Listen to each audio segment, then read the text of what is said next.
عمر بن عبد العزیز رحمۃ اللہ علیہ جب یہ خلیفہ بنے تو خلیفہ بن کے ایک دن اپنے بندوں کے ساتھ شکار کا پروگرام بنایا.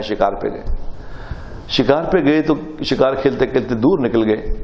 تو اب شام ہونے والی تھی تو ایک اس کو دیکھا چرواہے کو. اس چرواہے کو کہا کہ بھئی یہ بکریاں کس کی ہیں جو تو بکریاں چروا رہے ہو؟ اس نے کہا جی میں تو ملازم ہوں, بکریاں مالک کی ہیں. تو انہوں نے کہا کہ ایسا کرو کہ ایک بکری ذبح کرو, ایک بکری ذبح کر دو تاکہ ہم اس کو پکا کے کھائیں, ہمیں بھوک لگی ہے. تو انہوں نے کہا جی میں تو اس کا مالک نہیں, یہ تو بکریاں کسی مالک کی, میں ان کی اجازت کے بغیر تو بکری ذبح نہیں کر سکتا.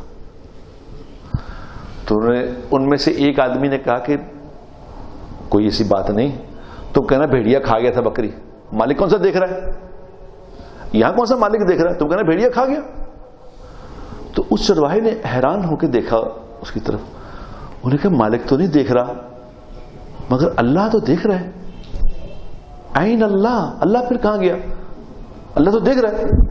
تو عمر بن عبد العزیز رحمۃ اللہ علیہ کو اس کی بات کا اتنا لطف آیا, وہ باقی زندگی موت تک یہ بات کہتے رہے کہ دیکھو چرواہا کہہ رہا ہے میرا اللہ دیکھ رہا ہے.